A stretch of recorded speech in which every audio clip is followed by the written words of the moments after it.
The Russian Defense Ministry has reported that Russian forces have successfully captured the Danilivka and Sinelnikove regions in eastern Ukraine. These strategic gains represent significant advances by Russian troops in their ongoing military operations in the Donetsk and Dnipropetrovsk regions, which have been key battlegrounds since the escalation of the conflict. The capture of these territories is seen as part of Russia's broader objective to consolidate control over critical areas of eastern Ukraine, particularly in the Donbas region, where fighting has intensified. Danilivka is located in the northeastern part of Donetsk Oblast, while Sinelnikov lies in the southern part of the Dnipropetrovsk region, an area with both military and logistical importance. Now we welcome Mark Sutherland. He's a geopolitical commentator, joins us live from London. Thank you very much, Mark, for joining us again. Good to have you back with us. Now, how might Russia's capture of these two regions alter the strategic balance of frontline dynamics in eastern Ukraine, as we hear a lot of course, Russian claims of gaining momentum in frontline and Ukraine pushing back as well. These are not verified so independently, but we hear it from Russian side, from of course Russian journalists, reporters, and Ukrainian side from, of course, Ukrainian side only.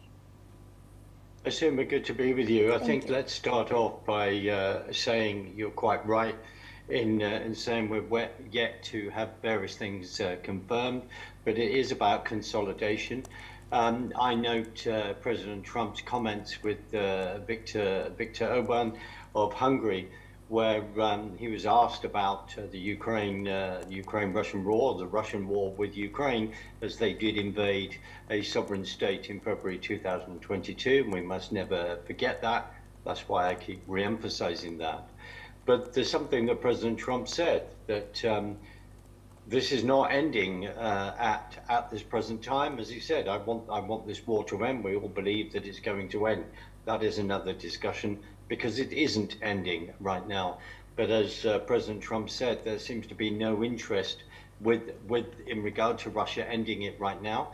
And I think that maybe that's reflecting on what you have just been reporting on in the Donetsk and the Donbas area, that they are then consolidating what they have then taken in regard to their advantage into Ukraine. So that, of course, is all up in the air. That is what they are then doing. We've then got to bear in mind in regard to how the weather will change, and how then that affects the military movements on the ground. Asuma. And in fact, what implications could these territorial gains have for current Ukraine's defensive posture and the future for entire Western military support? But if we take this as a whole, there is no doubt about it. Understandably, the Ukrainians are fighting for the sovereignty of their country. Russia turns around and says, we basically, within the ideology, says that we wish to have a government in Kyiv that is pro-Russian. They also want a buffer zone in regard to NATO. They do not want to see Ukraine, Article 5, then joining NATO at all. There is so much within this whole subject, within what has happened since February 2022. And also, as we have to remember, that the Russians are so good at propaganda. But we also bear in mind, we look at all the drone strikes on the energy infrastructure on both sides. And I understand that if we look at this, we read around certain subjects, that the Russians have then really increasing their drone technology to create like a drone battalion within their military structure. So how does this play out? The fact that the Ukrainians are digging in as much as they can to then defend their country, and the Russians are turning around and saying, well, we've gone into Donbas, we've gone into Donetsk, and we wish to keep that territory. So there is a face-off here. And also within Europe, and you're quite right to raise that. How will this play out in regard to NATO then supporting Ukraine? How does this play out in regard to the fact that Ukraine, the military hardware that's sold by the Americans, NATO then buying that, or the European Union buying that, and then passing that on? That is all part of this mix. And as Donald Trump has constantly said, you know, NATO, Europe, you've got to step up. You can't just rely on us, and that has been going on over the last few months. So it's gonna be. We have to keep an eye on what's happening. We have to keep an eye on manufacturing installations in regard to Europe, because suddenly are more of those manufacturing industries that are producing domestic goods are going to start producing goods that will help militarily. All of this is on the table, and just finally, Asuma, you know, sort of cynically, when people see that countries' economies are in such a mess, that one way out of this is then to participate in war and have a war. That may sound a very cynical thing to say, but all of this has to be stepped back and reflected on and looked at. Asuma. Yes. And Mark, also we know that G7 recently was discussing on supporting Ukraine further. So how do you think this G7's discussion on supporting Ukraine, how do you think the G7's topic around Ukraine was shaped by these, even though could be propaganda, but these claims of, you know, Russian advancements, and do you think there could be any change in strategy in aiding Ukraine, as we hear this a lot from, even though you did mention rightfully that, you know, Russia is so good at spreading propaganda, and also, do you think there among the member states in G7 could also the large-scale corruption that we heard a few days ago from Ukraine, do you think that could affect further foreign aid inflows towards Ukraine from the G7 nations? Well, as your next guest will most probably be discussing what in regard to reflecting on that, on the fraud and the investigation of that in Ukraine. And of course, many people in America and around have been very concerned about where we look at Biden, the Biden administration, and how much money that then piled into the Ukraine. Where has that money gone? Has it gone into places where it shouldn't have been? All of that is up in the air. And you raise a very good point in regard to groups like G7 and other economic power playing groups that get together. There is this, you know, we hear the public statements at the end. We're not fully aware of some of those private conversations that are then happened. And we also have to bear in mind that under the Biden regime, how many conversations we're having with Putin to in fact stop this war, along with other European countries, to actually then bring the war to a halt. I can't count that many off one hand, because I don't think they really existed. This is going to, sadly, at the moment, if you're asking me that straight question, I don't see an end to this right now as much as I want to see an end to it. You and I have had discussions, I've had other discussions with Thomas, etc.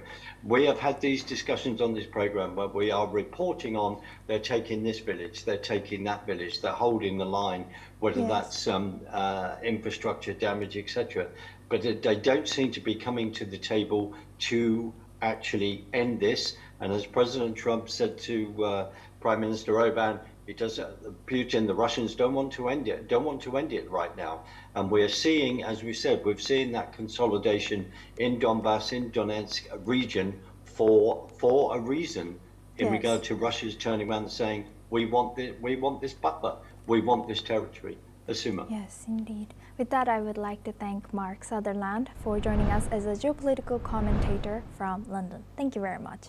Now, staying on this topic, Ukrainian President Volodymyr Zelensky has visited troops stationed in the Orikhiv direction, located in the southeastern part of Ukraine, as part of a morale-boosting mission and to show support for Ukrainian forces on the front lines. The Orikhiv area is situated in the Zaporizhzhia region and has been one of the focal points of intense fighting since Russia's full-scale invasion of Ukraine in February 2022. It lies in close proximity to critical supply routes and is strategically important due to its location near the southern front, close to both the Donetsk and Crimean regions. The visit by President Zelensky comes at a time when Ukrainian forces have been engaged in ongoing operation to regain territory from Russian troops in this contested region. Orikhiv, which was briefly captured by Russian forces earlier in the invasion, has seen repeated battles as Ukrainian forces attempt to push back against Russian advances. The region is part of the broader southern front, where Ukraine is focusing its counteroffensives aimed at retaking occupied territories and weakening Russia's hold on key strategic areas.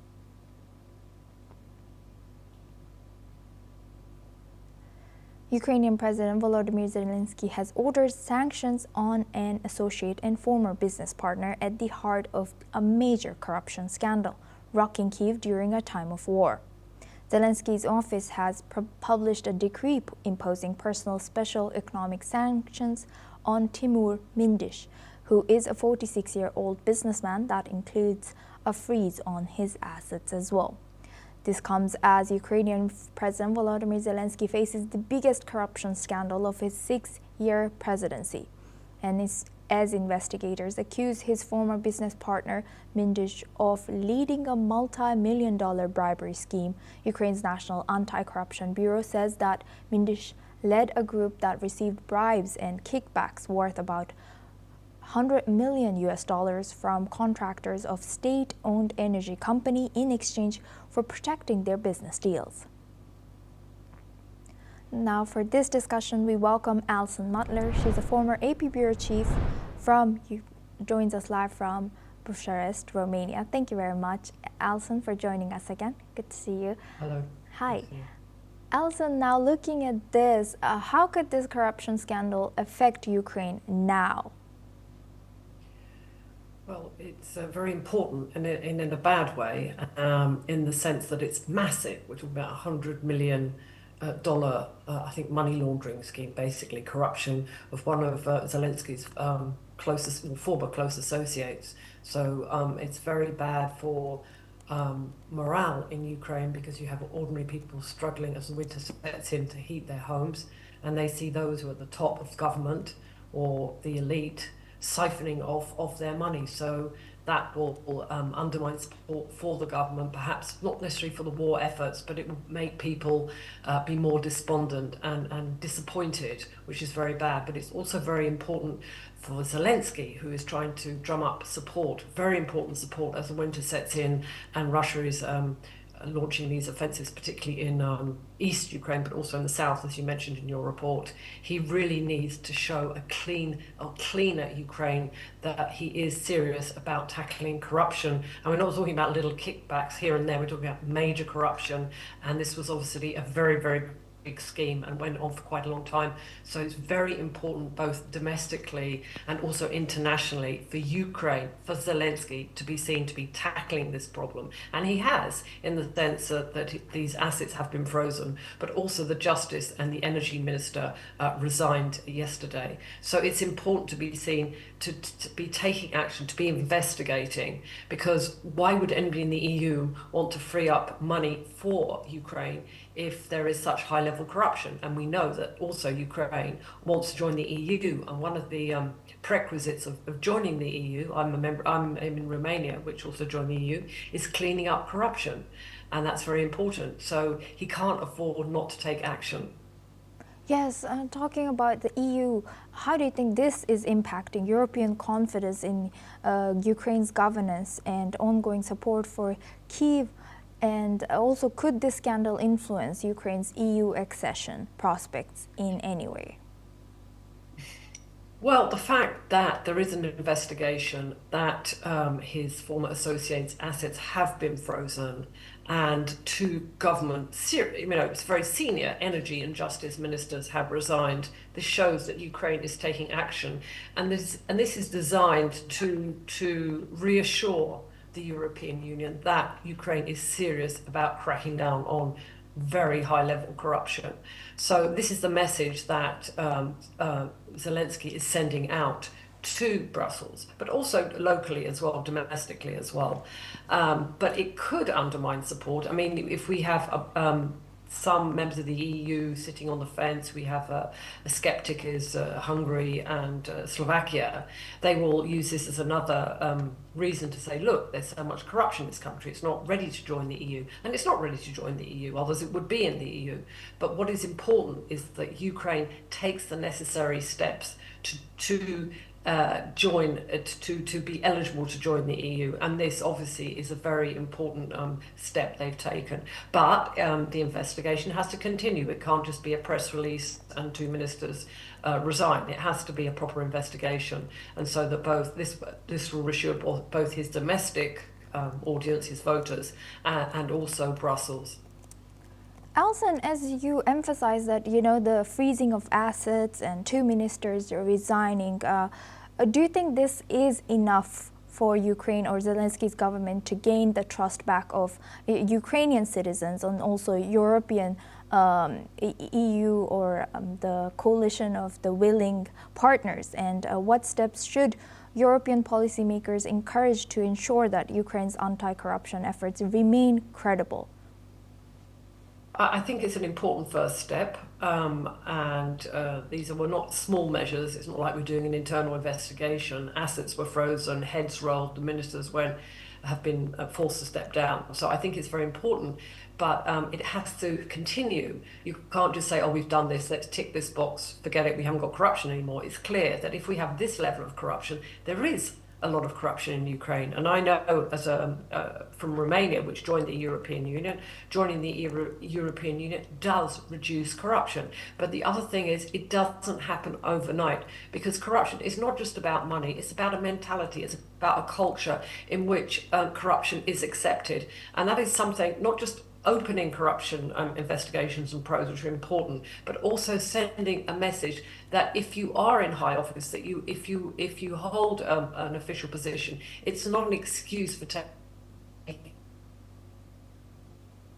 The anti-corruption effort isn't just about cracking down on high-level corruption or corruption in hospitals or in factories or in state institutions. It's also about delivering a message that it's not all right to be corrupt if you're in a position of authority. So I think Zelensky's European backers, and Ukraine is very strongly backed by Europe, will be sending this message. And we shouldn't forget the EU has worked with a lot of countries where there was very high level corruption, Bulgaria, Romania, I mean even now Hungary, Greece, etc.